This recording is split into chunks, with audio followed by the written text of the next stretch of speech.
नमस्कार। Hello DD कार्यक्रम में सभी दर्शकों का हार्दिक स्वागत है। जिंदगी में खुशियां हैं तो गम भी हैं, फूल हैं तो कांटे भी हैं। अब ये तो आपके ऊपर है कि आप फूलों को याद करते हैं या कांटों को। जिस तरह से खुशबू को फूलों से, दुआओं को इबादत से अलग नहीं किया जा सकता, उसी तरह से सारंगी को राम नारायण से अलग नहीं किया जा सकता। सुर और लय को एक इबादत समझने वाले इस कलाकार ने सुरों के अनगिनत चिराग रोशन किए हैं। उनकी इसी साधना का सम्मान करते हुए उन्हें पद्म भूषण उपाधि से सम्मानित भी किया गया। तो आइए हम आपकी मुलाकात करवाते हैं सारंगी वादक पद्म भूषण पंडित राम नारायण जी से। पंडित जी, कार्यक्रम में आपका बहुत बहुत स्वागत है। आप देख रहे हैं हेलो डीडी, जिसमें हम आपकी मुलाकात करवा रहे हैं सारंगी वादक पंडित राम नारायण जी से। पंडित जी, जब आपका नाम आता है तो सारंगी की चर्चा होती है। हमने सुना है सारंगी यानी 100 रंगों वाली, इसमें 100 सुर होते हैं। तो ये वाद्य है क्या, इसके बारे में हमें बताइए। ये वाद्य पर हमारे यहाँ बड़ा प्राचीन वाद्य है और बहुत प्रमुख वाद्य है जी। जब से हमने गाना शुरू किया, वो चाहे वैदिक गान हो, अच्छा, ध्रुपद धमार हो, क्लासिकल शास्त्रीय संगीत के जो अलग अलग स्कूल हैं जी। हवेली संगीत है, ध्रुपद धमार है, ख्याल है, टप्पा है, ठुमरी है, ये सारी चीजें इस पे बज सकती है, इसलिए इसको सौरंगी कहते हैं। अच्छा, 100 सुर इसमें होते हैं। 100 सुर नहीं, 100 रंग। 100 रंग। अच्छा। हमारे यहाँ म्यूजिक की कितनी वेरिएशन जी। आप हर जगह जाएंगे तो अलग अलग फोक सॉन्ग जैसे है जी। भजन कीर्तन है, ध्रुपद धमार है, हवेली संगीत है, और लाइट क्लासिकल म्यूजिक में भी बहुत वेरिएशन है, जैसे कि ठुमरी, टप्पा, दादरा, कजरी। इन सब को मिला के अगर आप सुनना चाहेंगे तो वो एक ही वाद्य है सारंगी, जिसपे ये बजाया जा सकता है। अच्छा। इसलिए इसको परफेक्ट सौरंगी का नाम दिया गया है और ये हमारे बीच में शुरू से है। पंडित जी, ये काफी प्राचीन वाद्य है, काफी पुराना है। बिल्कुल। तो उस समय तो हर वाद्य लकड़ी के बना करते थे, उसके बाद मेटल यानी धातु के बनने लगे। तो ये किस चीज का बना है? ये लकड़ी का बना है और सारंगी के नाम से कम 60 किस्म की सारंगी हैं, जिनके अलग अलग नाम है। हमारे हर प्रांत में एक सारंगी होती थी जी। जैसे राजस्थान में भी मैंने एक देखा है, एक पतला सा तार होता है और यूं यूं बजाया जाता है, उसको भी सारंगी कहा जाता है। तो राजस्थान में 5-6 किस्म की सारंगी अलग अलग नाम से है। अच्छा। तो एक सारंगी जिसका आप जिक्र कर रही हैं, उसको रावण हत्ता कहते हैं। अच्छा अच्छा। और हमारा मानना है, कुछ जगह लिखा हुआ भी है कि रावण भी इसको बजाते थे। अच्छा। और ये यकीन करने की बात इसलिए है, मतलब ये तानसेन के समय से चला आ रहा है? नहीं, तानसेन के बहुत पहले। अच्छा, उससे भी पहले। रावण किस जमाने में होते? 10,000 साल आपने बताया कि रावण भी बजाते थे। तो इसका एक नाम रावण हत्ता भी है। अच्छा। और कुछ विद्वानों का मानना है कि रावण ने इसको बजाया, और हम इसलिए बिलीव करते हैं कि रावण ने जो स्तोत्र लिखे हैं शिव जी के ऊपर, शिव जी के प्रशंसा में जी। उन स्तोत्रों में 4 किस्म के छंद, जिसको हम लय कहते हैं, ताल कहते हैं। अच्छा। तो वो छंद तालबद्ध और लयबद्ध थे। तिस्र जाति में थे, खंड जाति में थे, चतुर्थ जाति में थे। तो उसके लिए उन्होंने इस गज में, राइट हैंड में जो बो रहता है, गज कहते हैं उसको, उसमें घुंघरू बांध दिए। अच्छा। उससे तो वो ताल रखते थे जी। और लेफ्ट से कुछ सुर बजते थे जी। और वो गाते थे वो स्तोत्र। अच्छा। तो ये एकम्पनीमेंट के लिए ये इंस्ट्रूमेंट बना जी। और ज्यादातर उसी काम में आया ये। फिर उसके बाद में हर प्रांत में, जैसे मैंने कहा, बहुत छोटी तक भी सारंगी होती थी, खाली 2 तार, कुछ ही सुर उसमें बज सकते थे। तो वो गाने के लिए लोग बाग यूज करते थे, एक कम्प्लीमेंट इंस्ट्रूमेंट था ये। अच्छा। इसके बाद में इसमें डेवलपमेंट हुई 16th सेंचुरी से। अच्छा। तो इसमें 3 मेन गट स्ट्रिंग्स जो बजाने के तार है जी। वो लगाए, अच्छा। और 40 सिंपैथेटिक स्ट्रिंग्स, अच्छा। तरबे जिसको हम अच्छा, कहते हैं, अच्छा। वो लगाई, ताकि गले की आवाज के साथ इसका साउंड भी मिले। तो यही एक वाद्य है जो कि वोकल संगीत में गाने के नजदीक जी। जो आता है वो यही इंस्ट्रूमेंट है, इसलिए इसमें तार लगाए और वो गले की उसमें कुछ झलक आए, जी। इसलिए ये डेवलपमेंट 16th सेंचुरी में अच्छा हुई। पंडित जी, इसमें आपने कोई ऐसा बदलाव किया है कि ये आम लोगों तक पहुंचे और इससे आकर्षित हों, लोग इसको सीखना पसंद करें? कुछ ऐसा इसमें चेंज किए हैं आप? मेरा एसोसिएशन सारंगी के साथ बहुत पुराना रहा है, जी 70 साल से, जी और मैंने दूसरा कुछ काम किया ही नहीं। जी और तो चेंजेस तो ऑटोमेटिकली होते रहे। जी। सबसे पहले तो मेरा मन चेंज हुआ, जी। इसके बारे में मेरा आकर्षण बढ़ा, प्रेम इसके लिए बढ़ा, इसकी खूबियों से मैं वाकिफ हुआ। तो पंडित जी, किस उम्र में आपने ये पहली बार सुना था और आपका मन किया कि मैं इसको सीखूं? एक बात यहाँ पर बताना बहुत ज़रूरी है, जो मैं हमेशा एम्फोसाइज करता हूँ, मैं भगवान में बहुत मानता हूँ जी। और ये भी मानता हूँ कि जो आर्टिस्ट कम्युनिटी है या बड़े आर्टिस्ट होते हैं, वो ऊपर से बन के आते हैं। बिल्कुल। यहाँ पर कुछ चीज़ें ऐसी हो जाती हैं कि जिसको हम कहते हैं कि मैंने ये किया और ये किया और वो किया, लेकिन मेरा मानना है कि ये सब बातें पहले से बन के, मेरे जन्म से पहले एक सारंगी मेरे घर पे थी। अच्छा। छोटी सी सारंगी। अच्छा। जैसे मैंने कहा कि 60-70 किस्म की सारंगी होती, जी। उसमें से एक सारंगी है जोगिया सारंगी जिसको जी। कहते हैं, तो वो मेरे घर में थी। अच्छा। और मैं सुनता था सारंगी। सारंगी का स्थान उन दिनों में सिर्फ एक ही जगह था कि बाई जी लोग जब गाती थी तो उनका एकम्प्लीमेंट सारंगी से होता था। अच्छा। तो वो, मैं उदयपुर का रहने वाला हूँ, तो वहाँ पर तो बाई जी भी थी और उस्ताद लोग भी थे। अच्छा। ये उस्ताद का खिताब वहाँ से मिला है। अच्छा। जो मुसलमान अच्छे म्यूजिशियन, उनको उस्ताद कहा जाता है, तो वो बाई जी उनको सिखाते थे और बाई जी ने ये टाइटल लिया उस्ताद। वो सारंगी प्लेयर होते थे। अच्छा, तो आपके भी कोई गुरु थे? वही मैं कहने जा रहा था कि ये गुरु, सारंगी और विद्या, ये सब भाग्य से, पूर्व जन्म के संस्कार समझ लीजिए, या ईश्वर की इच्छा से होते हैं काम। तो मेरे घर में तो किसी ने सारंगी बजाई नहीं जी। और मैं सोच भी नहीं सकता था कि मैं सारंगी बजाऊंगा और ये कुछ होगा। तो सारंगी मुझे जब मिली तो मेरे सबसे पहले गुरुजी थे मेरे पिताजी, जो कि प्रोफेशनल म्यूजिशियन नहीं थे। वो दिलरुबा इसराज एक साज है, वो बजाते थे। वो भी जस का है, लेकिन वो सितार की तरह दिखता है, वो आपने शायद देखा होगा। हाँ। तो उनसे मैंने कहा कि मुझे ये बजाना है।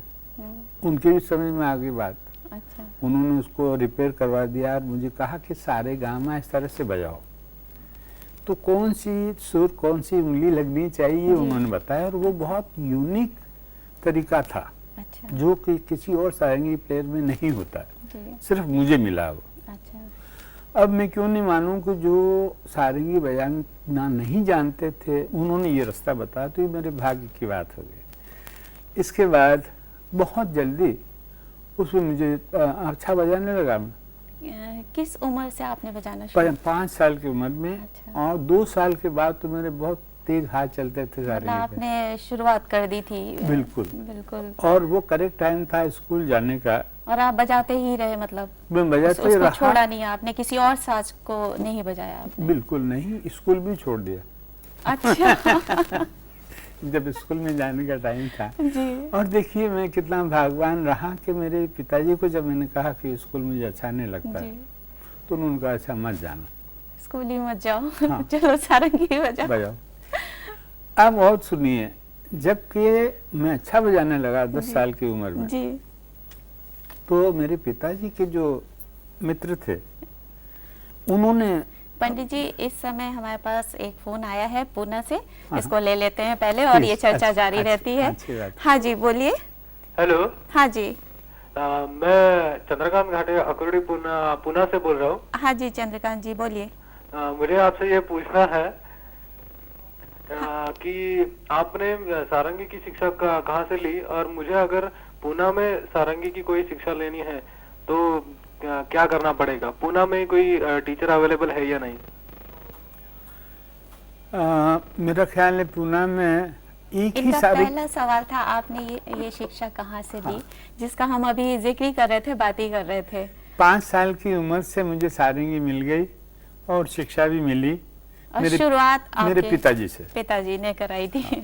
दूसरा जो आपने पूछा कि पुणे में जी। सीखने के लिए, वहाँ पर एक खाड़िल कर के हैं जो सारंगी वादक हैं, पुणे में ही रहते हैं, आप उनसे सीख सकते हैं।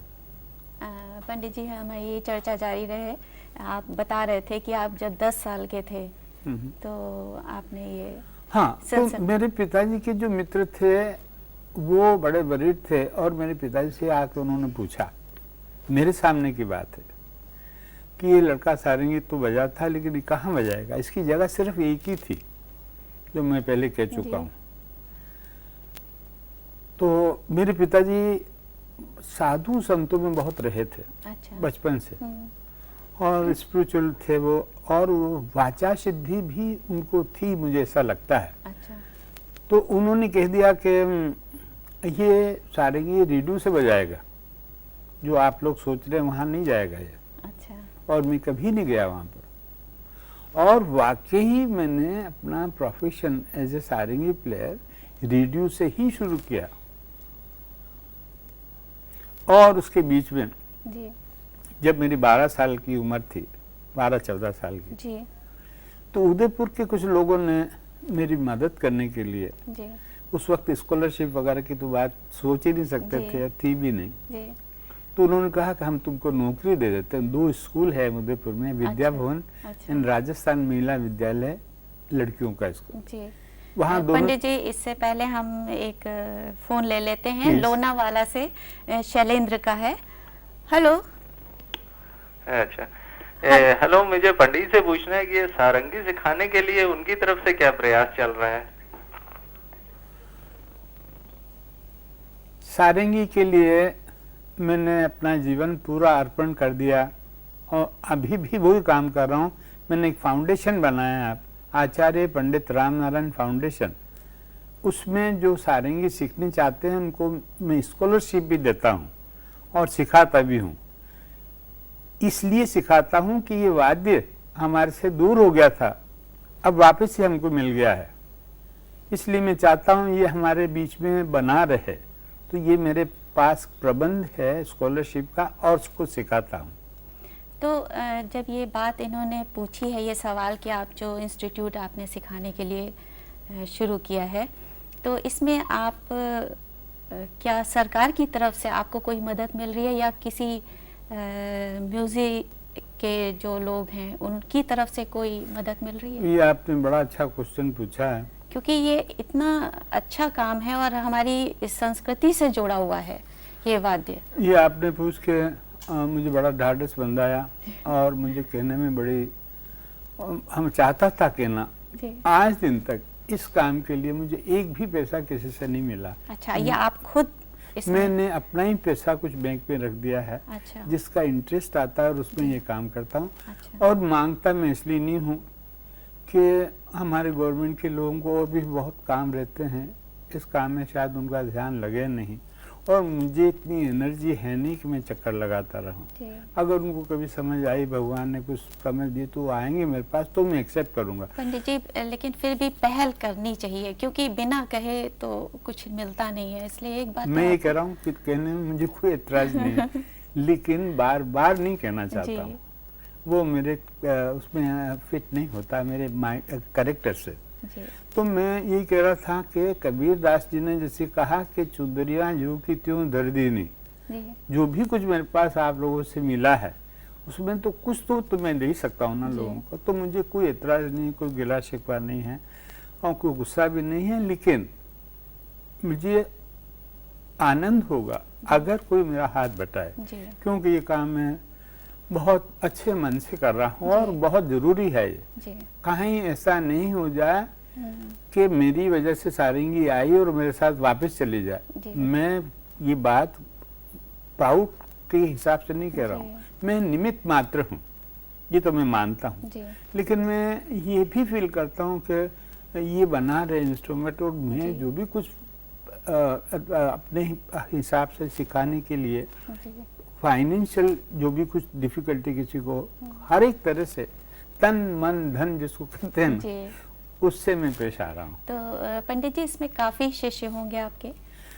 शिष्य तो हैं, और- लेकिन बहुत मेहनत करनी पड़ेगी, ये बात कठिन है। हालांकि अब इतना कठिन नहीं रहा, लेकिन फिर भी शिष्यों को भी बहुत हार्ड काम करना पड़ेगा। जी। आजकल तो शिष्य लोग ये कहते हैं कि कितने हफ्ते में हमको एक्सपर्ट बनाने की आप। इस समय पंडित जी पूना से मुकुंद का फोन है हमारे पास। हेलो। मुझे लगता है अभी लाइन में कट गई है।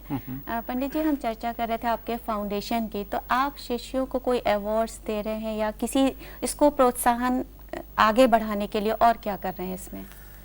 मैं म्यूजिशियन तो हूँ और म्यूजिक में मैंने बहुत कुछ देखा है, जी उतार चढ़ाव, जी आर्टिस्टों की डिफिकल्टियाँ, आर्टिस्टों की लिमिटेशन, आर्टिस्टों के हैंडीकैप अच्छा के इस प्रोफेशन में आर्टिस्टों को किसी भी तरह से लोगों तक पहुंचना पड़ता है और लोगों तक पहुंचने के लिए कंप्रोमाइज़ करना पड़ता है। जी तो मुझे इस बात का बड़ा दुख होता है जब मैं देखता हूँ कि आर्टिस्ट कितनी स्ट्रगल करता है, और स्ट्रगल ही नहीं, अपना जो संगीत है जी उसको भी डैमेज कर लेता है लोगों तक पहुंचने जी। के लिए, क्योंकि लोगों को तो वो बात समझ में आती जो आसान हो।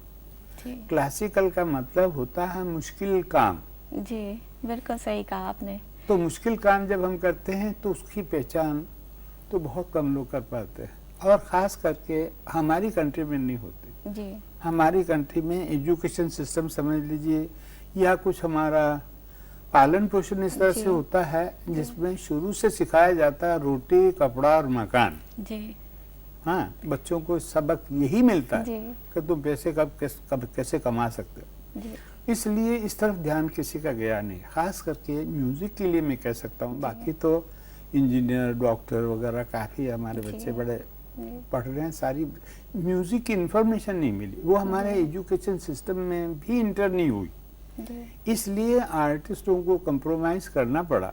और वो गाना गाया या वो गाना बजाया इंस्ट्रूमेंटलिस्ट ने या गाने वाले ने जी। जो लोगों तक पहुंच जाए, लोगों की समझ में आ जाए। पंडित जी आज भी बहुत से म्यूजिक में ही हैं या कलाकार हैं जो क्वालिटी पे कम ध्यान देते हैं, पैसे पे ज़्यादा ध्यान देते हैं कि अगर उनको पैसा मिल रहा है तो वो उस काम को करने के लिए तैयार हैं। कुछ भी करेंगे, उस काम को नष्ट भ्रष्ट करने में भी वो देर नहीं करेंगे। जहाँ के मैंने और किस्म का ज़माना देखा, हमारे यहाँ साधु वृत्ति के संगीतकार भी थे, एक भी सुर हम गलत लगा देते थे या उस राग में वो नहीं है तो हमें रोक दिया जाता था। जी आजकल वो है नहीं, जी। और ये खाली गाने में नहीं, इंस्ट्रूमेंट में भी था। जी जिस और बड़े बड़े तपस्वी लोगों ने, विद्वानों ने इसके फॉर्मूले बनाए हैं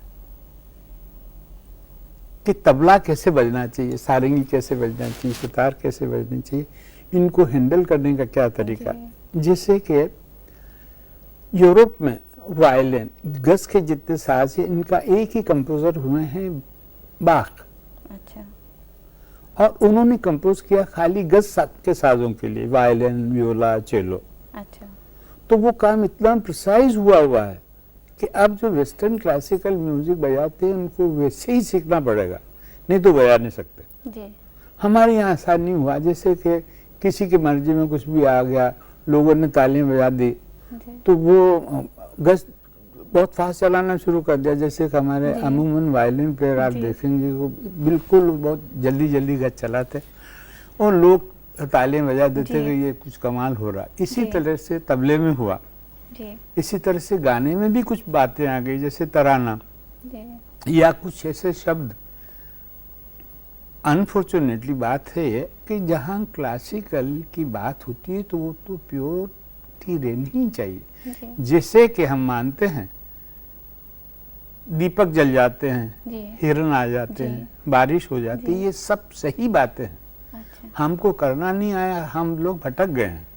इसलिए ये जो उतनी सत्या म्यूजिक की थी वो हमारे बीच में से चली गई। जी पंडित जी इस चर्चा को जारी रखते हैं। पूना से दिग्विजय का फोन है।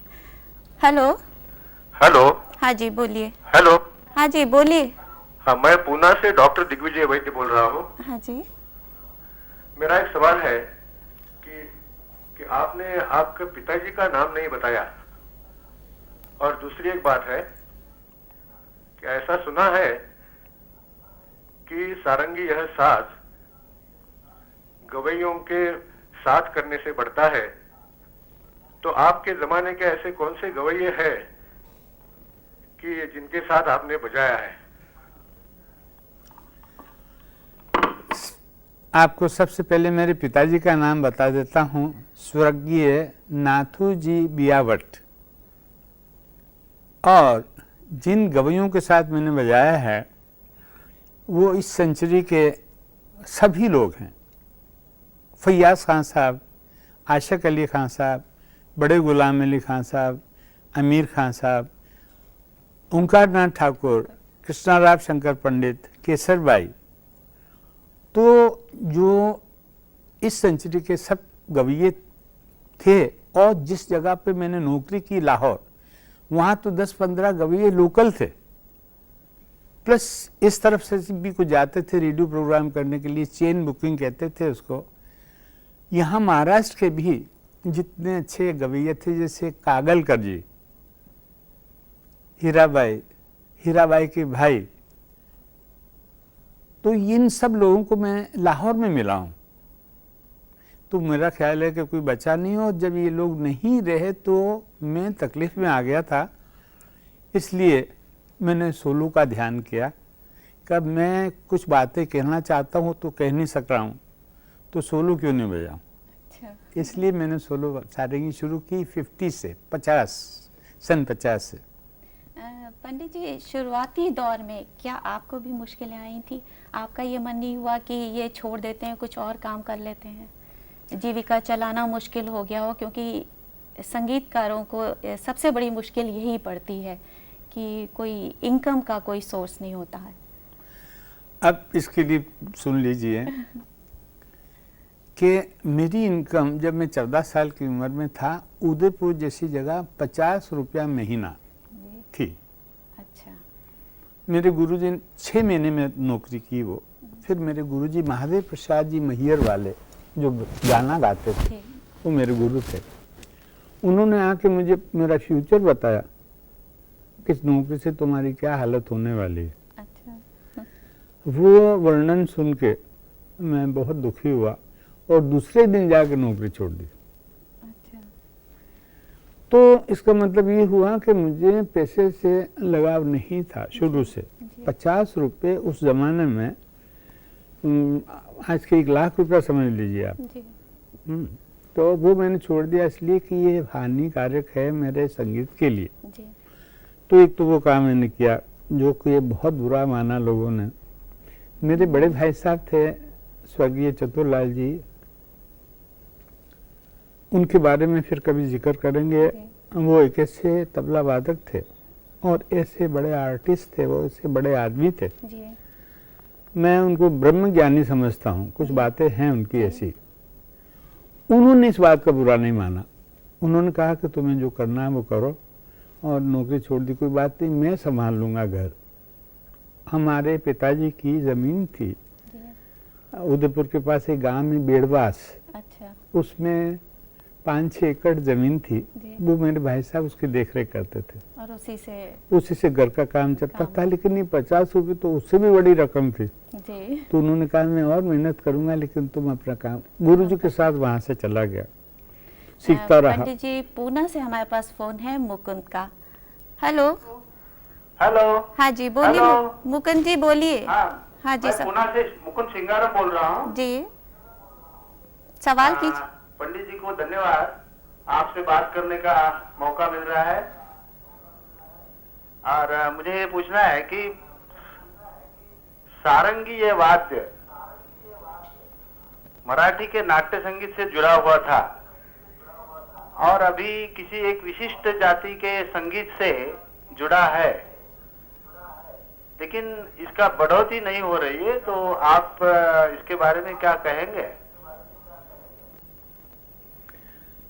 इसी के बारे में हम चर्चा कर रहे थे और ये सब्जेक्ट शुरू से चलता आ रहा हमारे टॉपिक में।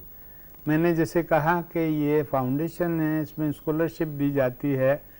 और आपकी तसल्ली के लिए एक बात और बता देता हूँ, मैंने ऑलरेडी 2 वंडरफुल सारंगी प्लेयर दे दिए हैं ऑलरेडी। उसमें तो एक तो है मेरी लड़की अरुणा नारायण कल्ले, जो पुणे में उसका मकान है, नेशनल सोसाइटी में है और आजकल कनाडा में रहती है, लेकिन परसों यहाँ पर प्रोग्राम था और उन्होंने मेरे साथ बजाया। दूसरा बेस्ट सारंगी प्लेयर है मेरा पोता हर्ष नारायण।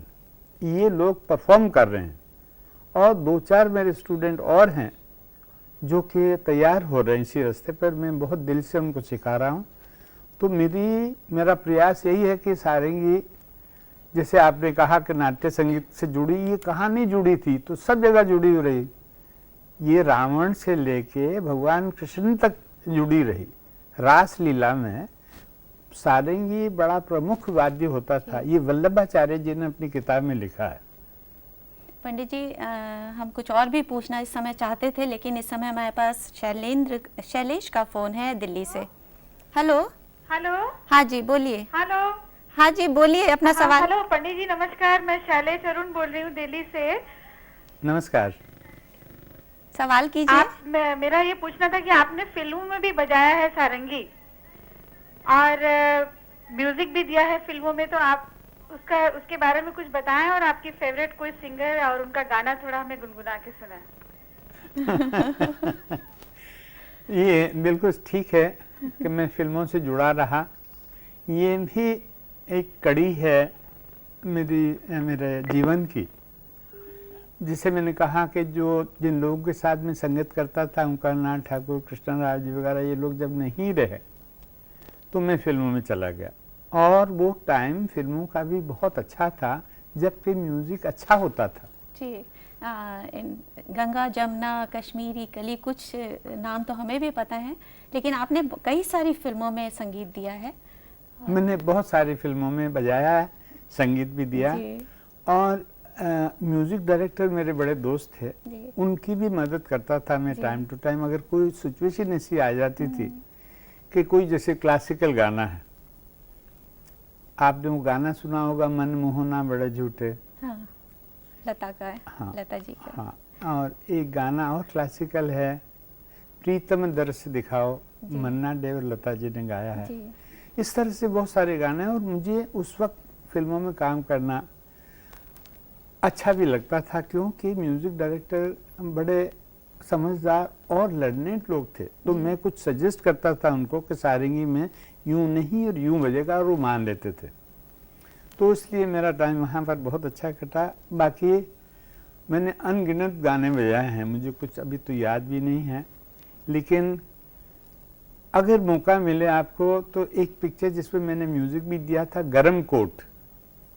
अच्छा। उसमें 5-6 गाने हैं और वो सब मैंने बजाए, सब के सब अच्छे हैं। और फिल्मों में एक बंगाली फिल्म है, खुदी तो पाषाण, द हंग्री स्टोन। अच्छा। तपन सेना की। अच्छा। उसमें मैंने बजाया। एक पिक्चर है सत्यजीत रॉय की, हाँ। अभिजान। हाँ, ये सारी फिल्में मुझे याद है, क्योंकि इसमें मैंने बड़ा दिल लगा के काम किया था।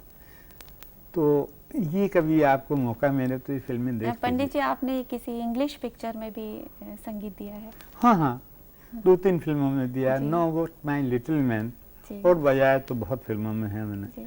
तो ये सारा काम चलता रहा, लेकिन मेरा जो मेन सब्जेक्ट है वो सोलो सारंगी को इस्टेब्लिश करने का था, वो हो चुका है। अब मैं लोगों को उसके लिए तैयार कर रहा हूँ। जैसे मैंने कहा कि लोग आ रहे हैं, सीख रहे हैं। जी पंडित जी, उस समय जो फिल्में बनती थी, पुरानी जो फिल्में थी, उसमें तब भी आपको अपने संगीत की झलक दिख जाती थी।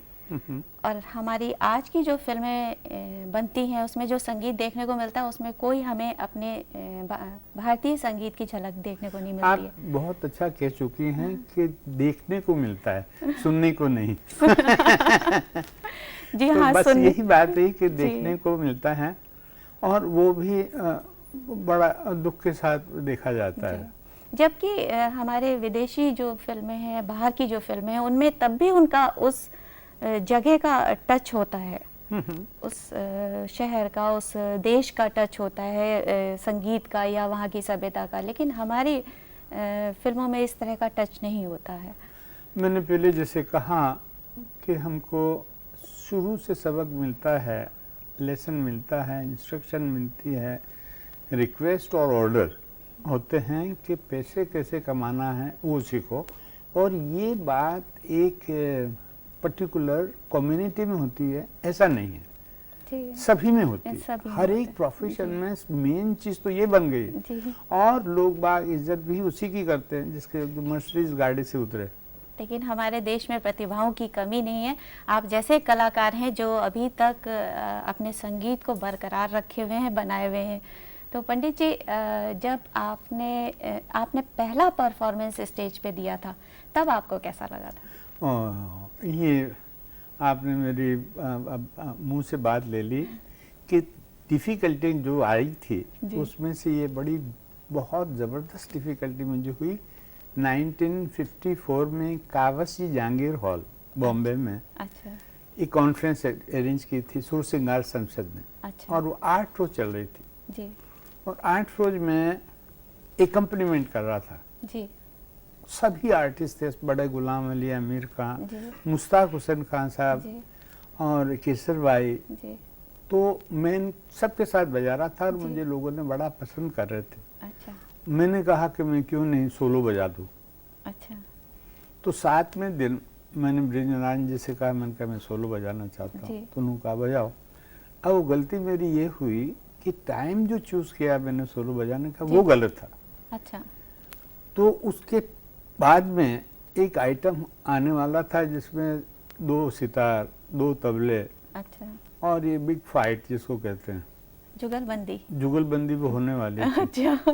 तो ये तो मैंने जैसे कहा कि शुरू से चला आ रहा है जी। कुछ ये हल्की बात जिसको सभी पसंद करें। जी। तो जब 2 तबला प्लेयर लड़ पड़ते हैं आपस में जी। या 2 इंस्ट्रूमेंटलिस्ट जुगलबंदी करते हैं जी। तो वो तो ज्यादा लोगों को पसंद आता है। जी।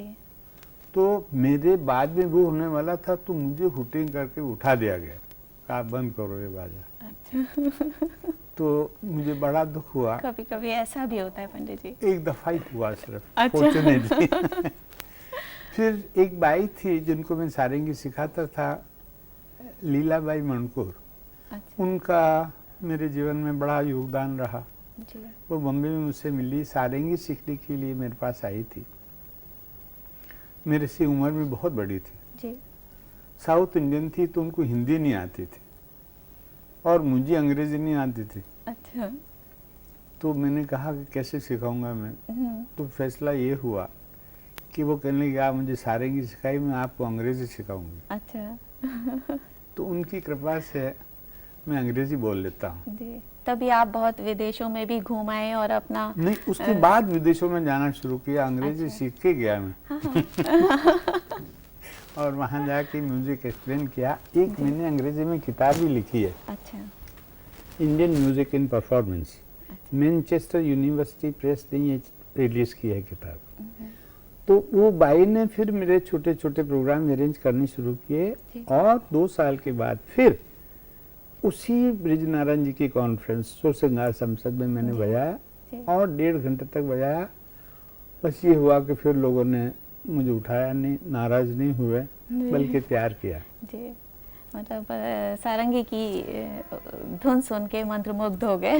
मैं उनकी कृपा में मानता हूँ, ईश्वर की कृपा मानता हूँ। और मेरी सिंसियरिटी, लीलाबाई का कंट्रीब्यूशन, हर एक आदमी की लाइफ में बहुत लोगों का कंट्रीब्यूशन होता है, इसको कभी नहीं भूलना चाहिए। बिल्कुल।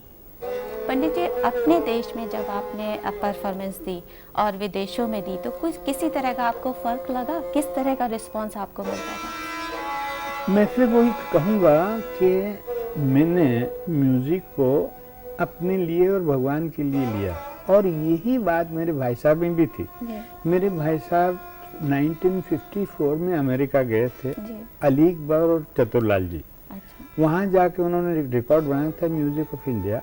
यहूदी मेनन ने इनका इंट्रोडक्शन करवाया, अच्छा, एक्सप्लेन किया तबला क्या है, राग क्या है, ये क्या बजाएंगे, और वो रिकॉर्ड बहुत पूरी दुनिया में बिका अच्छा, और ये दोनों में बहुत पॉपुलर हो गए। उसके बाद जी, कुछ लोग गए, इनके बाद गए। सबसे पहले इंडियन म्यूजिशियन ये थे जिन्होंने जाके अमेरिका और यूरोप में नाम किया। फिर मैं अपने भाई साहब के साथ 64 में यूरोप गया, जी, तो मेरे भाई साहब ने मेरा हाथ पकड़ के कहा कि आप यहाँ पर जो भी प्रोग्राम बजाएंगे मुझे सुनाना, लोगों के लिए मत बजाना। तो ये हमारी परंपरा रही कि हमने म्यूजिक के लिए, sake of music he music बजाया। तो बाहर जाके हमने कभी ये कोशिश नहीं की हम कुछ उल पटांग बातें वहाँ करें या वेस्टर्न म्यूजिक बजाना जी। शुरू कर दें या वेस्टर्न लोगों को खुश करने के लिए कुछ बातें कर लें जी, जो हमारी परंपरा से अलग हो। जी, जैसे कि कुछ लोगों ने वहाँ पर ये भी कह दिया था कि सुबह के राग रात को भी बज सकते हैं। हम नहीं मानते इस बात को। ये आप सुबह उठते के डिनर नहीं ले सकते। बिल्कुल, इसी तरह से रागों का संचाल हुआ। जी, विद्वान ऋषि मुनियों ने ये फिक्स किया कि सुबह का राग भैरव जी, जी, और लेट मॉर्निंग का राग आसावरी अच्छा, और 12 बजे के बाद सारंग के प्रकार, 4 बजे के बाद काफी बरवा, ये चीजें आ जाती। 6 बजे के बाद फिर ठाट बदलते हैं। तो ये हम अगर नहीं माने तो ये मूर्खता ही हो सकती है। जी। पंडित जी, पूना से फोन है अंकिता का। Hello, hello. हाँ बोलिए। हेलो। हाँ, अपना सवाल कीजिए। हेलो। हेलो अंकिता हाँ, जी। मेरा सवाल है कि पंडित जी के घराने में इस वाद्य बजाने की इस परंपरा को कौन आगे बढ़ाएगा? पंडित जी, अभी आपने बताया था कि आपके परिवार में इस वाद्य को आपकी बेटी ने अपनाया है, अरुणा जी ने, और आपके पोते ने। आपके बेटे ब्रिज नारायण ने इस वाद्य को नहीं अपनाया, बल्कि उन्होंने सरोद को अपनाया है। तो उसके बारे में थोड़ा बताइए। अलाउद्दीन खान साहब के कितने शिष्य थे? लड़का उनका सरोद बजाता था, लेकिन उन्होंने सितार बताया। अपनी लड़की को सुरवार बताया, निखिल बनर्जी को भी सितार, पन्नालाल घोष को फ्लूट बताया। म्यूजिक तो म्यूजिक ही होता है जी। और वो सितार में बजाए, सरोद में बजाए, सारंगी में बजाए, एक ही बात है। म्यूजिक की क्वालिटी देखनी चाहिए जी। तो वो जो सरोद मेरा लड़का बजाता जी, उसकी एक बहुत इम्पोर्टेंट जगह एज ए सरोद प्लेयर जी, उसको तालीम मिली है। जी, तो सरोद उसकी एक तो चॉइस थी, दूसरा मैंने भी एनकरेज इसलिए किया कि जो डिफिकल्टियाँ, जो सारंगी में बातें कहने के लिए मुझे जो तकलीफें हुई वो शायद उसको बेचारा उठा नहीं सकता था, इसलिए मैंने सरोद के लिए उसको रोका नहीं। और खुशी इस बात की है कि वो बहुत अच्छा सरोद प्लेयर है। अच्छा, वो भी काफी बहुत फेमस हैं जी। और बहुत उनके कॉन्सर्ट होते हैं यहाँ पर भी और बाहर भी, और मैं उनके बजाने से सेटिस्फाइड हूँ क्योंकि अभी भी वो मेरी बात सुनते हैं। और मैं संगीत के विषय में जो भी बात करता हूँ वो बड़ी ईमानदारी की होती है। जी।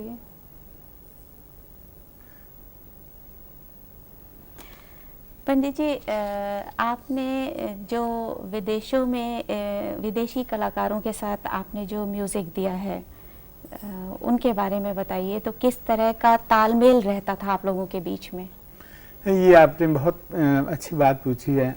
जब मैं पहली दफ़ा गया, क्योंकि आप अपने देश में तो किसी भी साज के साथ बजा सकते हैं, लेकिन विदेशी इंस्ट्रूमेंट के साथ उनके किस तरह के होते थे?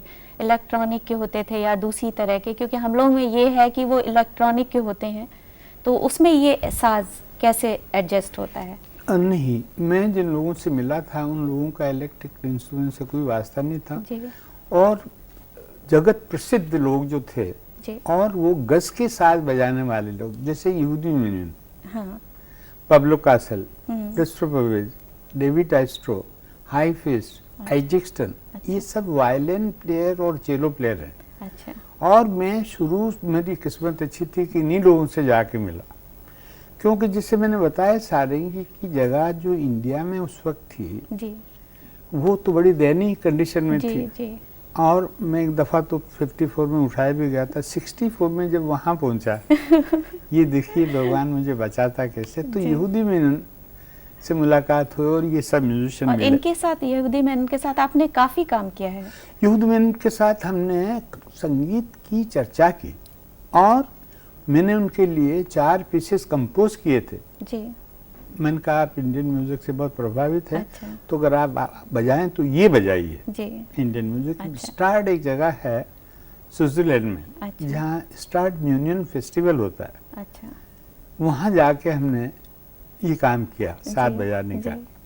और वो कंपोजिशन वो हमेशा अपने वायलिन के बॉक्स में रखते थे। जी और हमारी घनिष्ठता बहुत बढ़ गई। घनिष्ठता से मेरा मतलब है कि म्यूजिक की चर्चा बहुत डिटेल में होती थी। जी तो ये उन लोगों ने एक्चुअली मुझे बड़ा ढाढ़स बंधाया और मुझसे मेरा इंट्रोडक्शन करवाया। अच्छा कुछ चीज़ें वहाँ जाके कंफर्म हुई कि मैं अच्छा म्यूजिशियन हूँ। जी वो उन्होंने मुझे कहा, क्योंकि ये जो भाषा है संगीत की, जी यूनिवर्सल स्पिरिचुअल लैंग्वेज है। जी ये सब जगह की मिलती जुलती है, समझ अगर हो तो बहुत सारी बातें बड़ी सिमिलर है। जैसे गज की बात, टोनल क्वालिटी, लेफ्ट से क्या हो रहा, तारों से वो भी खेलते हैं और हम भी, जी लेकिन किसमें सफाई है, कौन क्या अप्रोच है, जी तो ये उन लोगों को बहुत जल्दी पता लगता है। इसीलिए मैंने कहा कि उन्होंने मुझसे मेरा इंट्रोडक्शन करवाया। तो तब से ये बात शुरू हो गई। और अनफॉर्चुनेटली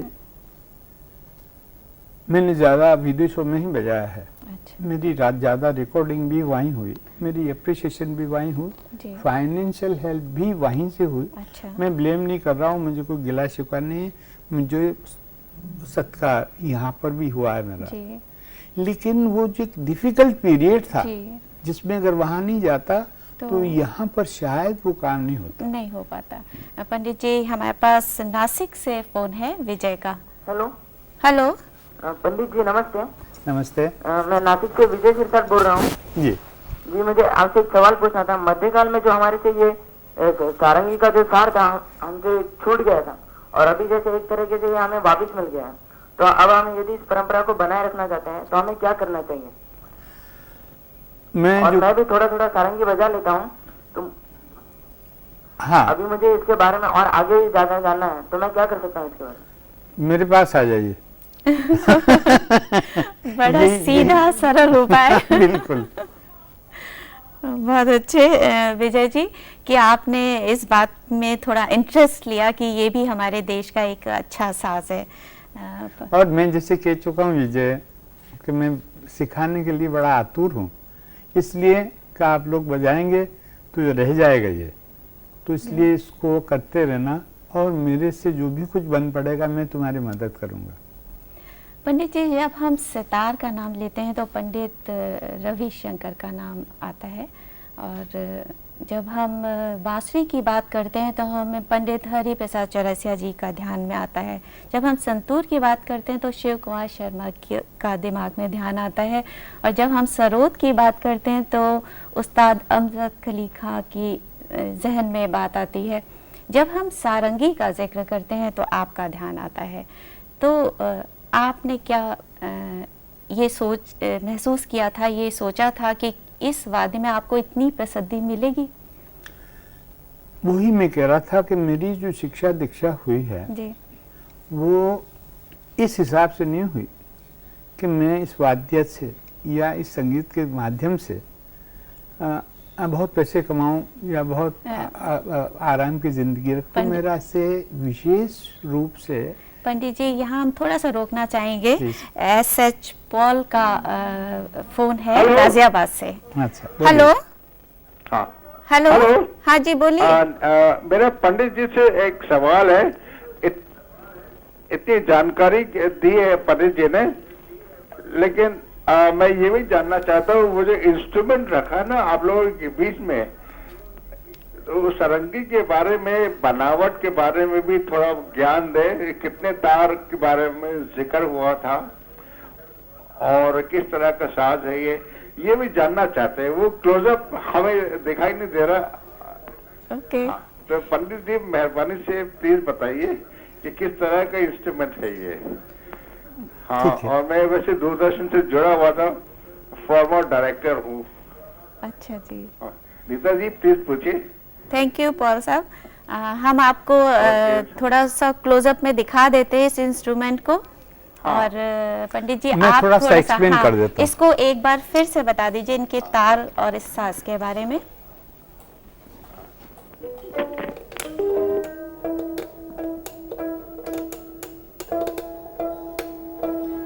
पॉल जी, ये इसमें 3 तार हैं बजाने के, जो हम सा पा सा में मिलाते हैं।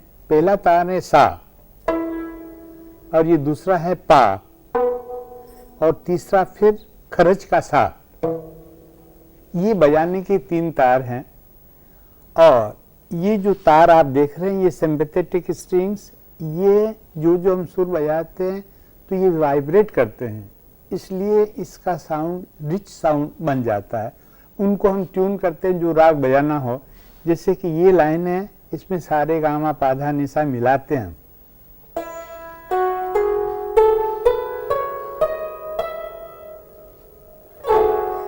ये ऊपर की जो तार हैं, ये ज़्यादा वाइब्रेट करते हैं, तो जो मेन सुर होते हैं उसमें इसको ट्यून करते हैं।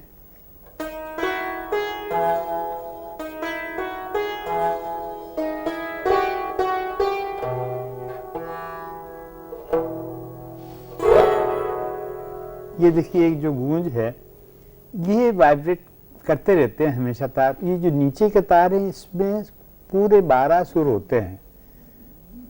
क्रोमेटिक स्केल इसको कहते हैं।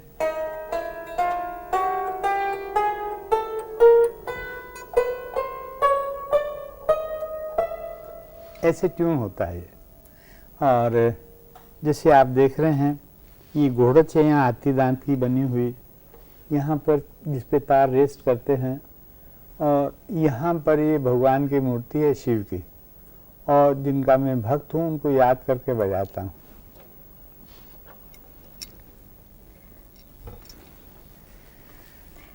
पंडित जी, इस समय गार्गी का फोन है अहमदाबाद से। हेलो हेलो, नमस्ते पंडित जी। नमस्ते हाँ, मैं ये पूछना चाहती हूँ जी। मैं ये पूछना चाहती हूँ कि सारंगी वालों के लिए ये कहा जाता है कि उन्हीं की वजह से, वो पूरी राग की जानकारी नहीं रखते थे, इन्हीं की वजह से आज वोकलिस्ट के साथ उनका साथ देने के लिए वो लोग हारमोनियम रखते हैं। तो आप किसको चाहेंगे कि इसका दोष किसके ऊपर जाता है? इसका दोष सब उन लोगों पे जाता है जिन्होंने सारंगी ठीक से सुनी नहीं। हम जो बात कर रहे हैं कि ये सोरंगी है। हेलो जी, हाँ जी गार्गी जी, आप कुछ और बोलना चाहती है? हाँ, ये जवाब के बाद मैं दूसरा भी सवाल पूछना चाहती हूँ। इसका पहले सुन लीजिए जवाब। सारंगी को समझा नहीं लोगों ने, इसलिए ये हमारे बीच में से हट गई। और जो वोकलिस्ट थे, क्योंकि ज़्यादा अच्छे सारंगी प्लेयर नहीं थे, उन्होंने सोचा कि हारमोनियम बड़ा हैंडी है, इसलिए हारमोनियम ने वो जगह ले ली सारंगी की। लेकिन मैं आपको एक बात कहना चाहूँगा कि कभी आप बॉम्बे आएँ तो मेरे घर पे आइए, मेरे पास कुछ रिकॉर्डिंग्स है जिसपे मैंने एकम्पनीमेंट किया है, वो टेप मैं आपको सुनाऊंगा। और फॉर एग्जांपल के लिए एक और है, बड़े गुलाम अली खान साहब की एक रिकॉर्डिंग है, रेडियो स्टेशन पे उन्होंने नेशनल प्रोग्राम गाया था। और मेरे दोस्त बड़े गुलाम साहब जो बहुत ही अच्छे सारंगी वादक थे, उन्होंने उनका एकम्पनीमेंट किया। वो अगर आप सुनेंगे तो आपको फर्क लग जाएगा कि हारमोनियम और सारंगी में क्या फर्क है। आपका अगला सवाल गार्गी जी। हेलो, मेरा अगला सवाल ये है हाँ बोल, आप अपना टीवी सेट कि थोड़ा सा आप जो सारंगी बजाने वाले हैं वो लोग कई बार अलग अलग इंस्ट्रूमेंट अलग अलग सुर के साथ अलग अलग सारंगी लेते हैं, और कई सारंगी वाले जो हैं वो एक ही सुर की सारंगी के साथ सबको संगत कर लेते हैं। तो ये दो फर्क क्या है? आपने वो कहावत सुनी या नहीं, एक साधे सब सधे, सब साधे सब जाए। तो बहुत सारंगियों की जरूरत नहीं है, अगर साधना ठीक है तो एक ही सारंगी पे सब काम होते हैं।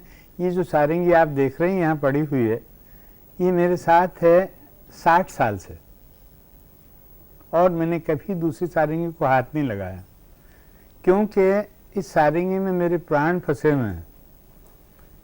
मेरा अभ्यास इसमें शामिल है, मेरा खून इसमें मिला हुआ है, आत्मा मिली हुई है। ये सांस मेरे हिसाब से ब्रीदिंग करता है मेरे साथ साथ। पंडित जी, आपको काफ़ी सारे अवार्ड से नवाजा भी गया है और काफ़ी सारे दिए गए हैं, जिसमें पद्म भूषण उपाधि से सम्मानित किया गया है। ये कुछ अवार्ड्स के बारे में हम सामने दिखा रहे हैं। संगीत नाटक एकेडमी अवार्ड मिला आपको 1975 में, महाराष्ट्र गौरव अवार्ड मिला 1990 में, पद्म भूषण अवार्ड मिला 1991 में, संगीत शिरोमणि अवार्ड आपको कालिदास सम्मान अवार्ड मिला था 93 में, लाइफ टाइम अचीवमेंट अवार्ड मिला आदित्य बिरला अवार्ड 1999 में। और ये हम दर्शकों को दिखाना चाहेंगे जब आपको पद्म भूषण अवार्ड दिया गया था, इससे सम्मानित किया गया था।